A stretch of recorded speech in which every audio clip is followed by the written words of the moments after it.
संभवे गुरुवे नमः। संभवे गुरुवे नमः। प्रणाम करती हूँ अपने गुरु महेश्वर शिव माँ भवानी के चरणों में मेरा प्रणाम स्वीकार हो। साप दीदी के चरणों में मेरा प्रणाम स्वीकार हो।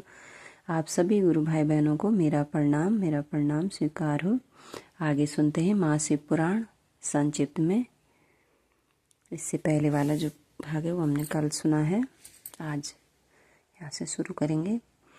इसी प्रकार भगवान शिव के पीछे तथा अगल बगल में खड़े हुए दीप्तमान देवता आदि को भी देखकर गिरिराज ने उन सब के सामने मस्तक झुकाया। तत्पश्चात शिव की आज्ञा से आगे होकर हिमवान अपने नगर को गए। उनके साथ महादेव जी, भगवान विष्णु तथा स्वयंभू ब्रह्मा भी मुनियों और देवताओं सहित शीघ्रता पूर्वक चलने लगे।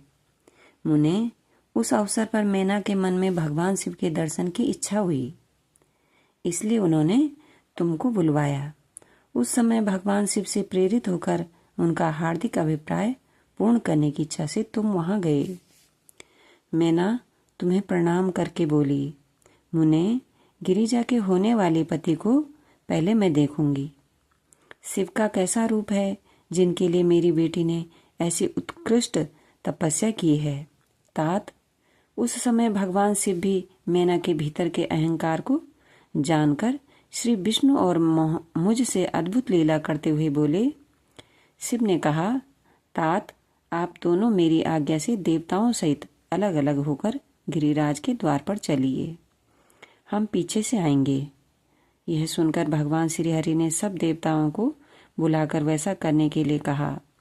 शिव के चिंतन में तत्पर रहने वाले समस्त देवताओं ने शीघ्र वैसी ही व्यवस्था करके उत्सुकता पूर्वक वहां से पृथक पृथक यात्रा की। मुने मैना अपने मकान के सबसे ऊपरी भवन में तुम्हारे साथ खड़ी थी। उस समय भगवान विश्वेश्वर ने अपने को ऐसी वेशभूषा में दिखाया जिससे मैना के हृदय को ठेस पहुंचे। सबसे पहले बारात के जुलूस में विविध वाहनों पर विराजित खूब सजे धजे बाजे गाजे के साथ पताकाएं फहराते हुए बसु आदि गंधर्व आए। फिर मणि ग्रीव आदि यक्ष तदंतर कर्म से यमराज, निरृति, वरुण, वायु, कुबेर, ईशान, देवराज, इंद्र, चंद्रमा, सूर्य, भृगु आदि मुनीश्वर तथा ब्रह्मा आए। ये सब उत्तरोत्तर एक से एक विशेष सुंदर शोभा में रूप गुण से संपन्न थे। इनमें से प्रत्येक दल के स्वामी को देखकर मैना पूछती थी कि क्या ये ही शिव हैं? नारद जी कहते, यह तो शिव के सेवक हैं। मैना यह सुनकर बड़ी प्रसन्न होती और हर्ष में भरकर मन ही मन कहती, ये उनके सेवक ही जब इतने सुंदर हैं तब वे सबके स्वामी शिव तो पता नहीं कितने सुंदर होंगे। इसी बीच में वहां भगवान विष्णु पधारे। वे संपूर्ण शोभा से संपन्न श्रीमान नूतन जलधर के समान श्याम तथा चार भुजाओं से संयुक्त थे। उनका लावण्य करोड़ों कदर्पों को लज्जित कर रहा था। वे पीताम्बर धारण करके अपनी सहज प्रभा से प्रकाशित हो रहे थे। उनके सुंदर नेत्र पर फूल कमल की शोभा को छीन लेते थे। उनकी आकृति से शांति बरस रही थी। पक्षीराज गरुड़ उनके वाहन थे। शंख चक्र आदि लक्षणों से युक्त मुकुट आदि से विभूषित वक्षस्थल में श्री वत्स का चिन्ह धारण किए हुए लक्ष्मीपति विष्णु अपने अप्रमेय प्रभापुंज से प्रकाशमान थे। उन्हें देखते ही मैना के नेत्र चकित हो गए। वे बड़े हर्ष से बोली, अवश्य यही मेरी सेवा के पति साक्षात भगवान शिव हैं, इसमें संशय नहीं है। मुने तुम भी लीला करने वाले ही ठहरे। अतः मैना की यह बात सुनकर उनसे बोले, देवी ये शिवा के पति नहीं हैं, अपितु भगवान केशव हरि हैं।